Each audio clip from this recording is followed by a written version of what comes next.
So congratulations, you've made it to week 8. It's an accomplishment. Halfway there. A couple of things we want to talk about before we get going on today's presentation. First off, this week, the Chapter 7 reading quiz needs to be done by tomorrow night. Make sure you get that finished up. And in small group today, or this week, you're going to be starting your group project. This is going to be fairly involved. You're going to be working on it for much of the rest of the semester. So make sure you get on this right away. Upcoming things next week, please note there are no strategy classes. Now, I heard someone cheer. Good, it's just one. Again, no large group, no small group. We have our fall break next week. Now, there is an assignment due on October 19th. That's the end of next week. That's for your group assignment. It's pretty easy. It's just setting up your Google Drive stuff. But make sure you get that done. Also note that when we come back, you have your GE roadmap assignment that needs to be completed. And to be able to do that, you have to meet with your advisor. Now, if we don't have anything going on, is it just Tuesday, Thursday next week, or is it Wednesday, Tuesday? Wednesday, Thursday? Just Thursday and Friday? Okay. If you don't make your appointment to meet with your advisor this week, and you don't make it for the first couple of days next week, you are going to be hard-pressed to get that visit in. So make sure you've made that appointment, that you do that you complete the discussion form and everything you need to do for that. Yeah, we've only seen maybe half or so if you don't start making the appointments, it's really going to fill up and not get to it. I'm not sure if everybody heard that, but the advisors have only seen about half of the people they need to. So if you've not made an appointment yet, it's going to really fill in quickly. Get on that today. All right? Now, a little reminder, week 14, you have the NSU Resources Scavenger Hunt. And Stacy, nobody has completed that, is that correct? So you want to get that going right away too. You still have a chance to win the swag bag and the textbook reimbursement. Now, last thing, I want to remind you to make sure you register your iClicker correctly.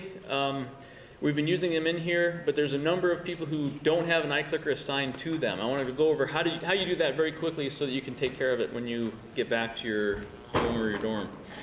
If you go into any Blackboard course and you come down here to Tools, down in the lower left-hand corner, you click on that, and you're going to get to this screen. If you scroll all the way down to the bottom, you'll find this iClicker remote registration. You have to do it this way. If you follow the instructions that came in the iClicker, it's not going to register you for your classes in Blackboard. I know it's a pain in the neck. Now, you click on that button, and this page will come up. You put into this box the serial number found on the back of your clicker, and then hit Submit, and that should register it for you. If you look at the top of that page, a green box will come up that says that you've registered correctly, if that works. Okay? So make sure you have done that. Any questions?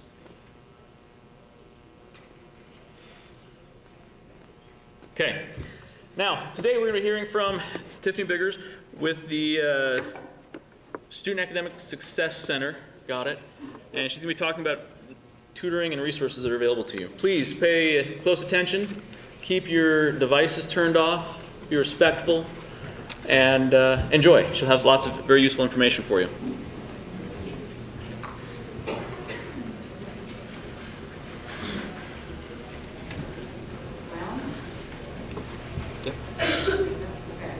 Okay, so I'm fully aware that I've kind of got a loud, booming voice to begin with. If I am deafening you, please let me know so that they can turn the volume down.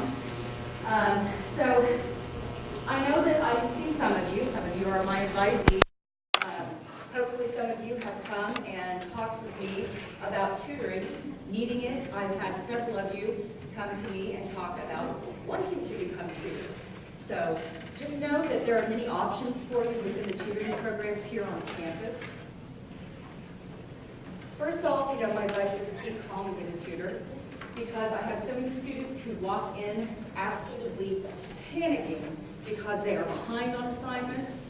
They can't figure out how to do an assignment. I mean, be honest, how many of you have had difficulty with Blackboard this semester? And if you're not raising your hand, you're lying. No. And of course, just to remind you, the folks up on the 6th floor in CTL are actually there to help you with that outside of class. Okay, they're not just there to torment you during class time, okay? They actually do want to help, because the whole purpose of these strategies classes is to get you acclimated to college life so that you can be as successful as possible. And believe me, a lot of instructors are going to Blackboard. They use it even if they're not teaching online courses. I taught here for 6 years. Never once did I not use Blackboard. So it definitely benefits you to learn how to do all of this.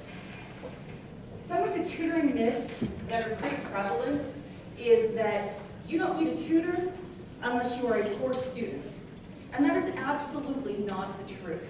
I can tell you I was a straight A student. I had a 4.0 when I graduated, both with my bachelor's and my master's degree. And I still used tutoring services. And part of the reason that my grades were so good was because I used tutoring services. I am an English teacher. Math is not my thing, right? How many of you ever heard that? You're either an English person or you're a math person. That's, yeah. You hear that all the time. And it's astonished me to find out that I was really good at math once I got to college. But in large part, it was because I had a good instructor and because I used the tutoring services on campus. I mean, an English person who was also good at math, I was like, I am a god, right? Nothing was going to stop me at that point. So get it out of your head that it is only people who are not cut out for college or people who are just simply not smart who need tutors, because there are various reasons why you might go to a tutor. Sometimes it is simply because you want somebody to look over something, to make sure that you're doing it correctly. Sometimes it's because it's something brand new, and you're completely out of your element for those first couple of assignments, and you need help working through it. And after that, you get it. And sometimes it is because it is an extremely difficult course, right? How many of you want to take physics just for fun? I didn't know. Liars, liars, liars. So some of the other myths are that a tutor will fix everything. A tutor is a human being, okay? They are not robots. They are not magically programmed to have all of the right answers. They are not magically programmed to have all of the answers. Many of the tutors are fellow students like yourselves. Some of them are faculty members. What happens is people will go to a tutor and they will expect that they are automatically covered for any and every question that they might have. And that is not necessarily the truth. They are trained. They will usually have taken courses above and beyond the level of the course that you are receiving tutoring for. But don't expect them to know everything. They are there to help you to the best of their knowledge, to the best of their skill set. It may be that once you've used a tutor, you find out it really wasn't everything that I needed. That is when you go back to your teacher. You go to your instructor. I think a lot of students hesitate to visit with their instructors outside of class or ask for extra help. Do so. That's what they're there for. Every instructor here on campus is here to help you succeed academically. None of them are evil witches plotting over their, big boiling cauldron of brew, trying to get everybody to fail, okay? Another thing that I've run into, I tutored in the Writing Center for several years. Tutors are not substitute teachers. I had one student come in one semester and they were doing really well in our tutoring sessions, and they came to me at midterms and said, I'm failing. And I couldn't figure out what in the world was going on. Well, I started talking to them, and they're like, well, I get more out of the tutoring sessions, so I just stopped going to classes. You cannot stop going to classes, okay? Tutors do not replace your instructors. Your instructors are there to teach you the curriculum.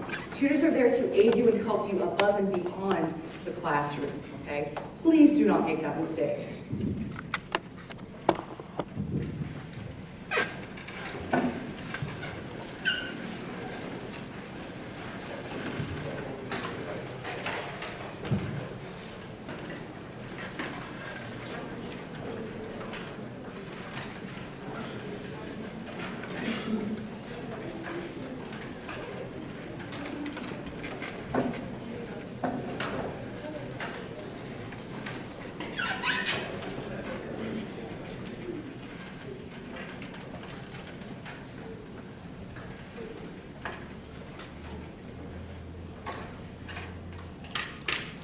Okay, so I am seeing that at least 71% of you in this class have never visited a tutor, okay?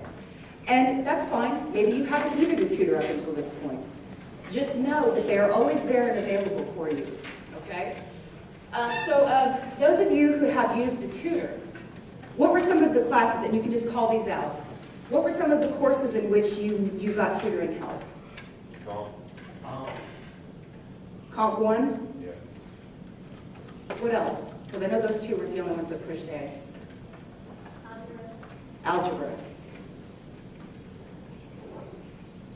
What else? Of those of you who used a tutor, how many of you used the Smart Thinking online tutoring? See any hands? Okay. Well, we're going to talk a little bit about that later too. Some of you may not have used a tutor at this point because you did not realize that there was online tutoring available to you.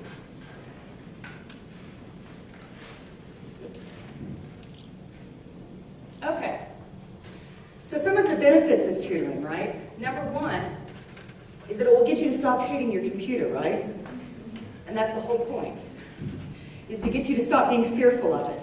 I don't know that you necessarily want to be as in love with your computer as this woman up here, but you know, we at least want you somewhere between wanting to kick it through the window and wanting to smooth it over. Part of the benefits of tutoring, though, is that your tutor can tailor your learning experience more to you individually. I mean, one of the things that you learn when you go to college is that with every teacher, every instructor, you end up having to learn their learning styles, right? You have to adapt to their teaching style. You have to learn what it is they expect from you in homework assignments, on tests. God forbid you get into one of those classes, right, where your teacher expects you on your short answers to actually give you more of short essay questions. The first time you take a test, you may not realize that. The second time, you know it, right? So that's part of it. What a tutor can do is that they can help you to tailor your learning experience to where it's a little bit more individualized, and they can help to prepare you for some of that. By improving your academic performance, it automatically improves your personal growth. How many of you feel worse when you know how to do something well? It doesn't happen like that, right? The better you are at something, the more secure you feel, the better you are going to do. And that's just going to continue to grow. It will improve your attitude toward the subject area. I know everybody in here loves Comp 1 and Comp 2 just as much as I did, right? Everybody in here loves English. It's the best subject taught on campus, on any university, right? English classes are awesome. Okay, that's my attitude toward it. I'm fully aware that it's not necessarily everyone's attitude toward it. But the more successful you are in the class, the more you're going to enjoy the class. Even if it doesn't become your favorite course, what happens is that you learn to at least appreciate it, and it becomes something not that you absolutely hate and dread going to. At the very worst, it at least becomes something you can tolerate, and at best it might become something that you really didn't know that you had an interest or a talent for until that moment. It can also give you extra practice. How many of you don't need any extra practice on your hardest classes? Everybody can always use a little bit of extra practice, right? You are never to the point, hopefully by this point you have already learned that you never stop learning. Education never ends. Once you get those degrees, your education will still continue on. I guarantee you, when you get into a job position, you are going to be expected to continue to learn and grow within your particular field. That never stops. Obviously, it's going to improve your self-esteem. If you are doing poorly in a class and you get some tutoring help, and all of a sudden you are understanding how everything works, you're going to feel better about yourselves, right? It's also going to connect you with peers. But there's no more.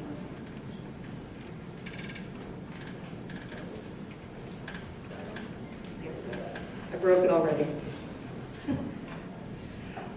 If you have never been into a tutoring center, let me tell you that when you walk into some of the labs, what they will have posted is all kinds of information about student organizations, various groups that you can become involved with. Some of them are geared to where they're preparing you for your potential professions.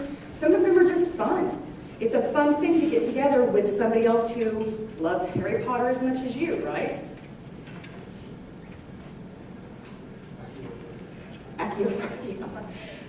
Keon, next slide.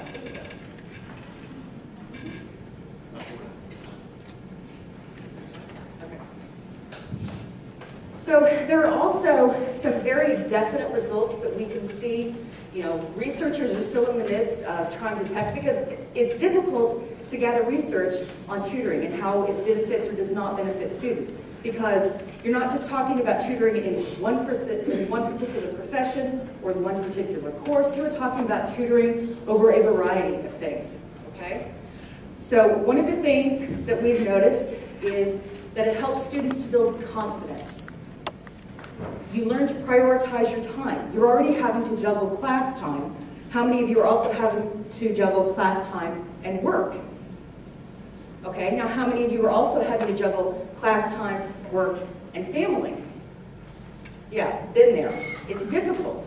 This is just one more thing that you will have to learn to fit into your schedule. But what it does is it teaches you to prioritize what is most important in your life. And right now, your academic career should be right up there at the top of the list. I mean, how many of you are here because you just wanted to spend a bunch of money and have fun, right? The whole point of coming to college is that you are bettering yourselves and that you are preparing yourselves for the rest of your lives. Another thing that we see is that students are more likely to be successful and complete their courses. How many of you want to retake a course that you absolutely can't stand? Nobody, right? Some of you might want to retake a course that you actually love, but can't do that either. But you're more likely to complete a course, and you're more likely to develop self-efficacy. You've already been learning about that through these strategies courses, right? What's self-efficacy? Just holler out the answer. It can be your own personal definition. I'm not really asking for the book definition here.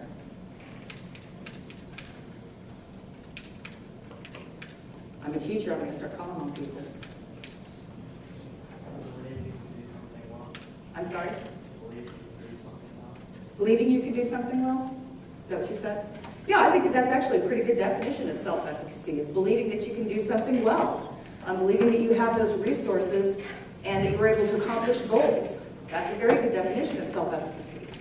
One of the ways in which you develop that is to start reaching out. Nobody is going to walk up to you and say, hey, do you need a tutor? I mean, other than me. But that's only going to be if you walk into my office, right? But you're not going to have people walking up to you saying, do you need help all of the time? You have to start learning to help yourselves, okay? Help me, help you, right? Jerry Maguire, you guys are too young for that one. Okay, another thing that happens, if you do not use tutoring, now I am not saying this is definitely going to apply to you, but students that are struggling, that refuse to use tutoring, you're going to be more likely to repeat courses. You're going to be less likely to re-enroll for the next semester. And unfortunately, we have seen that people are less likely to even complete a degree program because you get so frustrated, so tired, that you just give in. You say, forget it.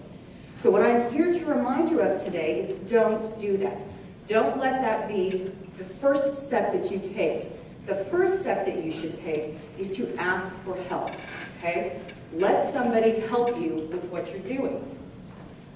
One of the things that I try to really reinforce with students is that the tutors are there to help you, okay?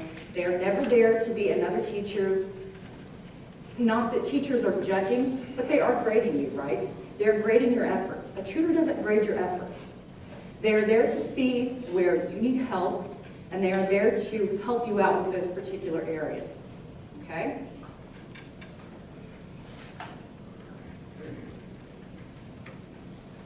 I'll probably remember that by the last presentation.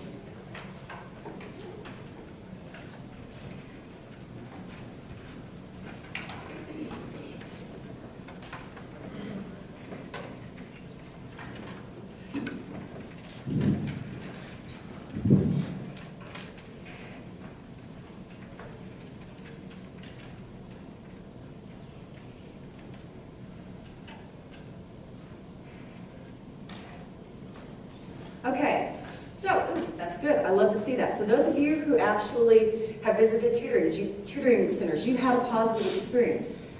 That's great. That is excellent. So what I want to hear from is actually those of you who had a negative experience. What was your negative experience? Yes? The tutor didn't help like at all. I did everything by myself. I Okay. went in there and they didn't even like try to help me. Like I asked them to help me. What's, yeah, we're gonna, so what I want to say is come and visit with me in private about that. So what she said is that the tutor did not help her at all, okay? Well, so one of the things that might happen is that perhaps the tutor didn't understand what it was you were needing, or perhaps the communication was poor. But again, come and talk to me about that. Any other problems that people have had with tutoring?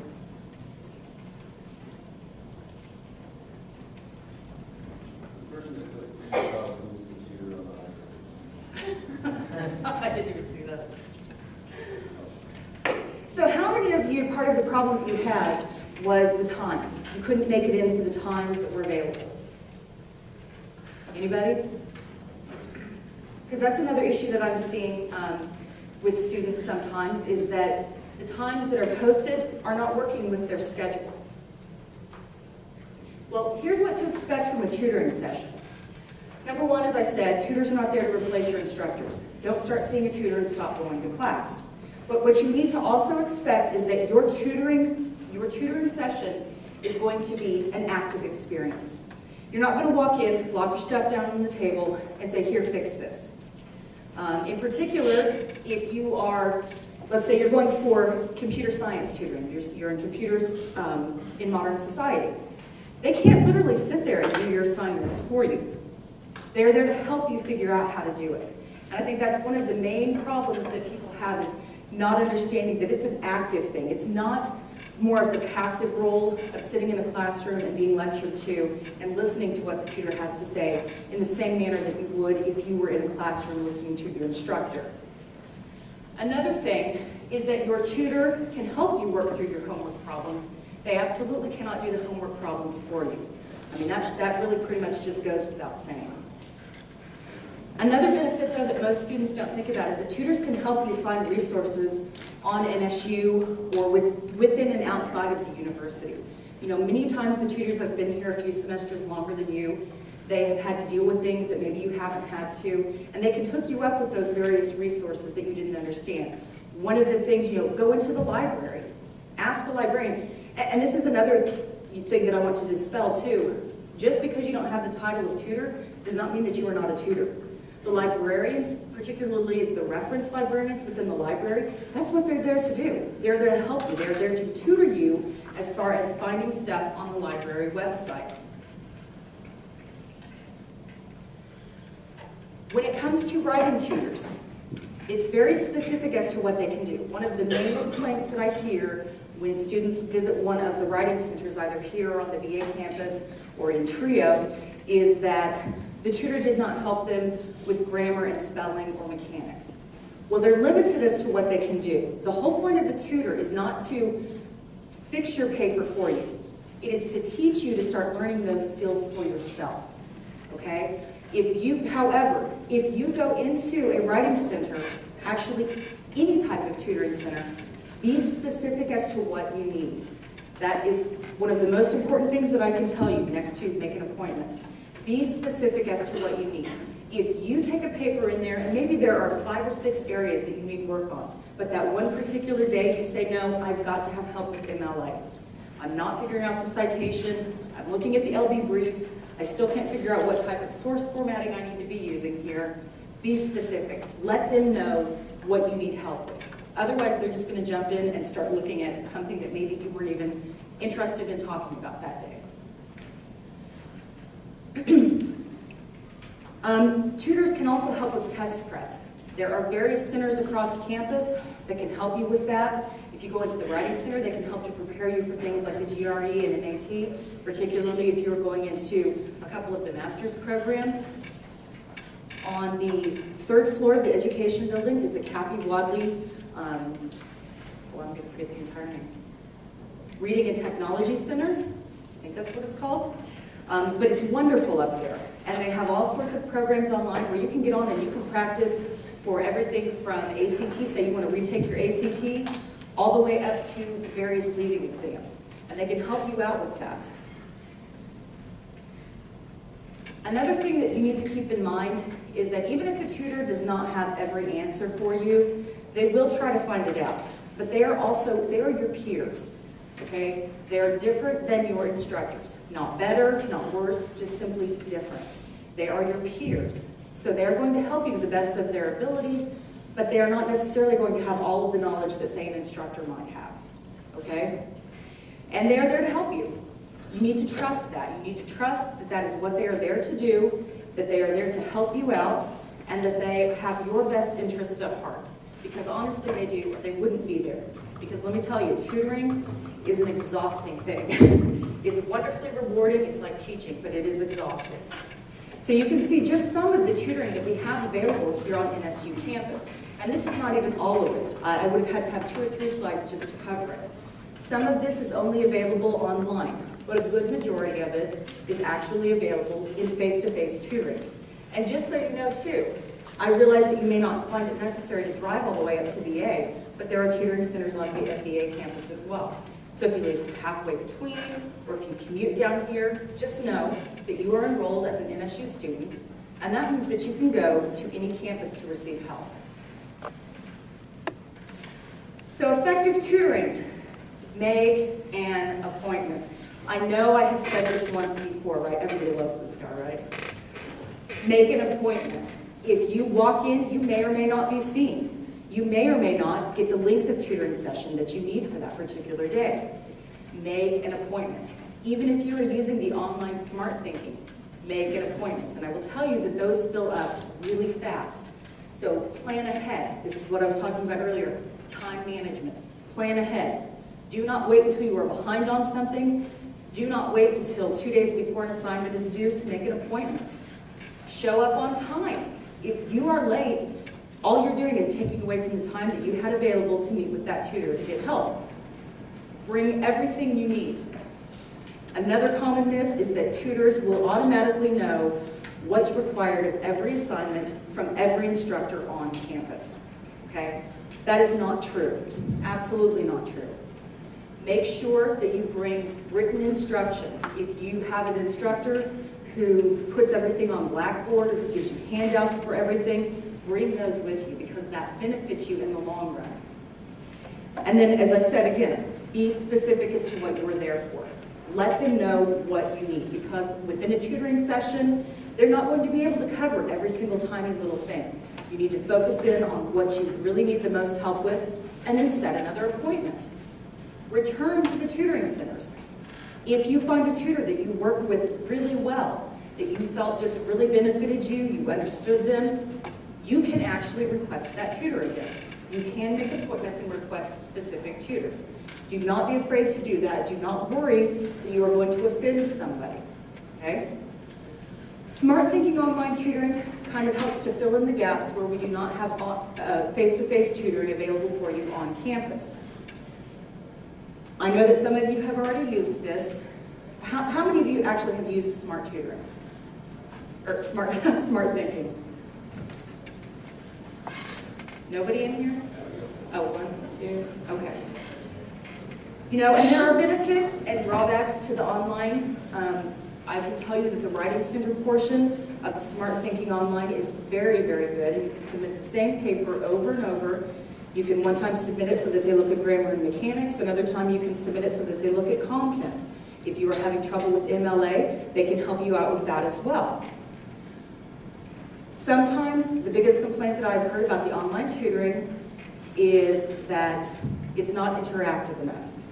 What I suggest to students is when you make that appointment or when you set up that IM, you have as many specific questions as possible written down ahead of time. Because the more questions you ask, the better your tutoring session is going to go. I think that a lot of times students anticipate that the tutor is going to know what they're wanting, and that's absolutely not the case. You have to let people know what it is that you need help with.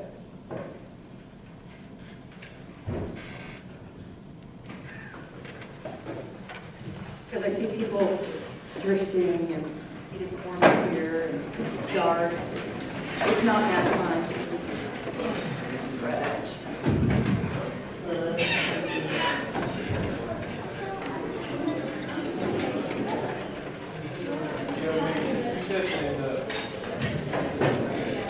Yeah, I didn't say leave. No, if you need to use the restroom, go ahead. Maybe I should put an exclamation point on it, right? Stand up and stretch. Okay, another thing that you need to be aware of is that there are other NSU resources available to you that go right along with the tutoring. We have workshops on campus all the time, and I know that you get dozens of emails from campus throughout the entire week, right? And how many of you just go delete, delete, delete, delete, delete? So yeah, I'll admit I do it sometimes too. I'm just like, really, 30 emails in one day? You gotta be kidding me. But what you're doing is you're shorting yourself on finding out about information that could really directly benefit you. They announce workshops all of the time. Some of them are for career counseling or preparation. Some of them are job fairs. Some of them are announcing extra test prep. We hold clinics all the time to prepare students for various tests. ADA compliance is another thing that students are usually not aware of. When you come into my office, if you indicate to me that you have any type of disability, that's going to be the first thing I ask you is, do you have an ADA compliance? Did you fill out that paperwork with student affairs? Because it directly benefits you. Any of you who had any type of 504 or IEP in high school, please know that once you reach college, that does not end. Whatever accommodations they needed to make for you because of whatever disability it is that you happen to have, you still have access to that type of help within college. We want you to succeed. Don't be afraid to take that step and fill out that paperwork, because it might be something as simple as you need extra time to take a test, and it's the difference between you getting an F or getting an A. We want you to know that those options are available for you. Microsoft 365 is available through IT services. They informed me that they sent out an email across campus a few weeks ago. How many of you remember seeing that? Okay, take advantage of it. If you do not have Microsoft Word on your computer and you're trying to do papers, and then you get up here to campus and you've done it in WordPad, or you've tried to use Google Drive or something of that nature, and then you try to transfer it over, what happens to the formatting? What? It gets messed up. It gets messed up.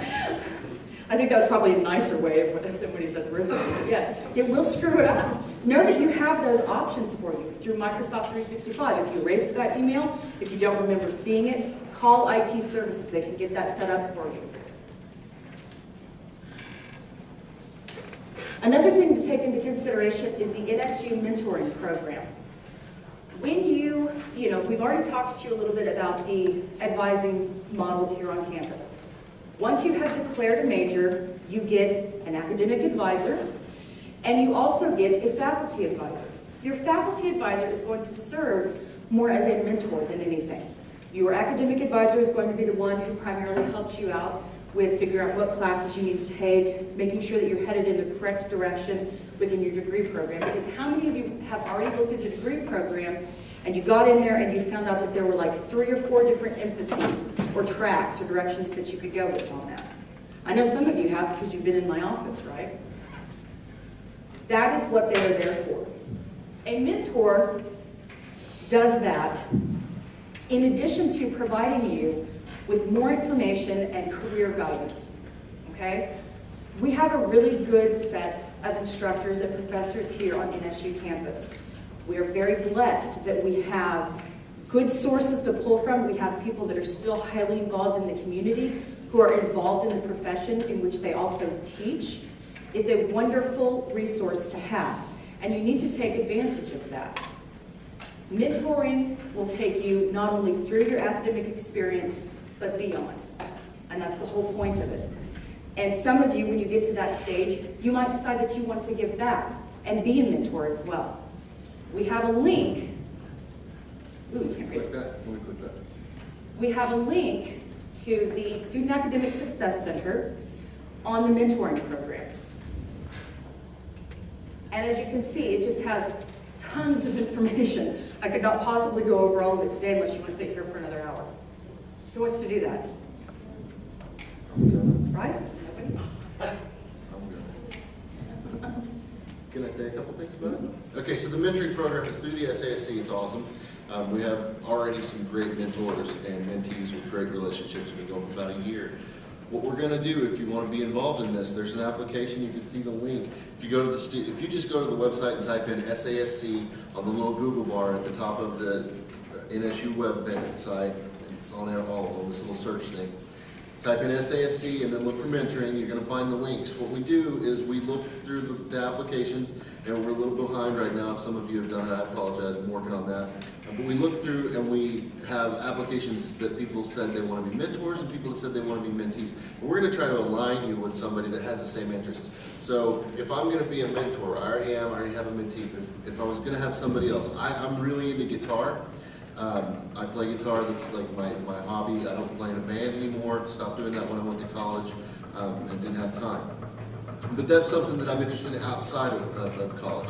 I'm also an English major. I really love literature. I love certain types of literature. So if you put that kind of stuff in, we're going to be able to find a mentor that you align with, not just academically, but outside of stuff. So you'll have things to talk about. You'll be able to talk about, well, how did you use this hobby to help you get to where you're at today, and that kind of thing. And that's what we want to do with the mentoring program. It's a way for you to connect with somebody who can be there to guide you through your experience and beyond and get you prepared.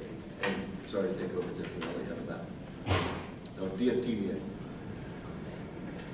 And I need to get back to them. Sorry.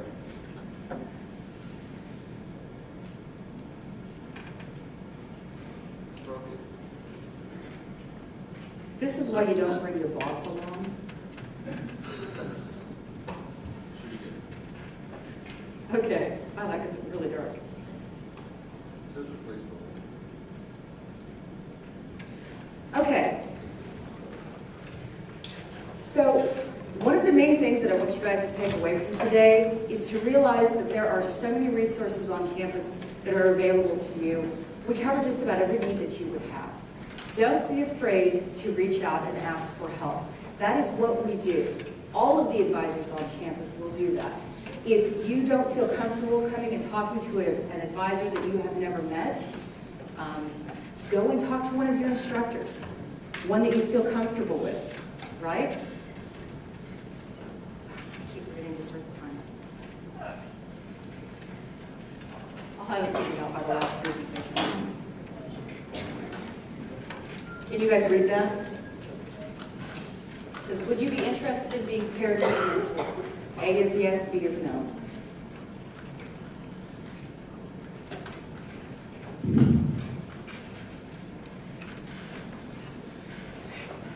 So how many of you are fully aware of what your assignments are for this week? Wow, that should have been every hand going up. As to how many of them were fully aware of every assignment you have this week?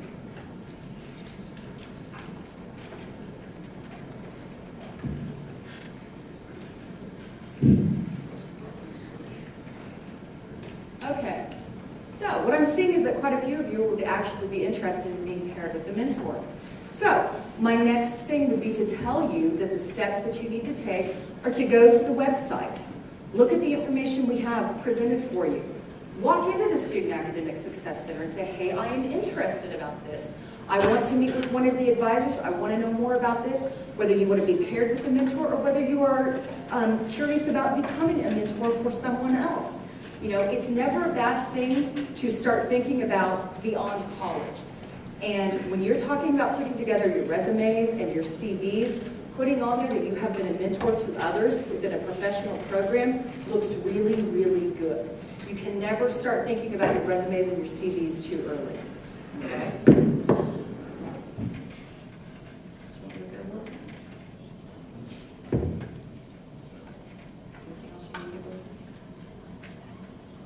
Okay, so I'm once again going to reiterate the three main things I really want you to take away from today. Use tutors if you need them. Don't fidget yet, I'm not done talking. Use tutors if you need them.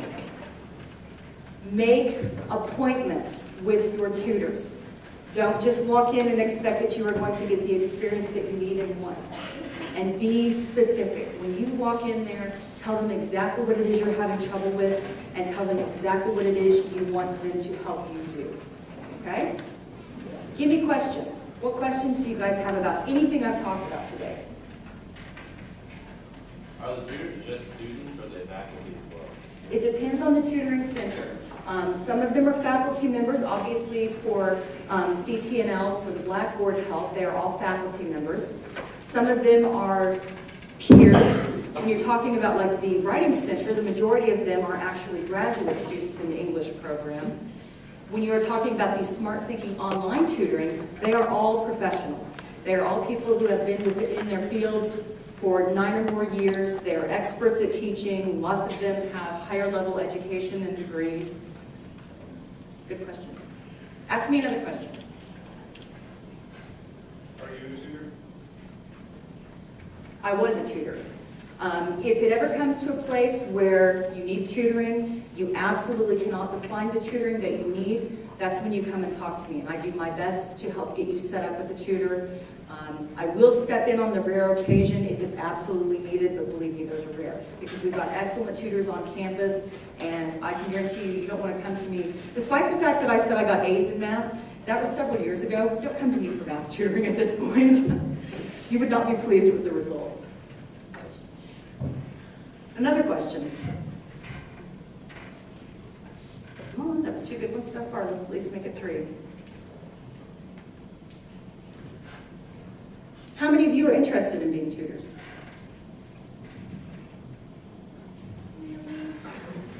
There's not one thing that you're really good at and that you would love to help others with? All right. Okay. Well, thank you for listening. Don't fidget. I'm still not done talking. Thank you for listening. Remember to come to the Student Academic Success Center if you need help with tutoring. Okay?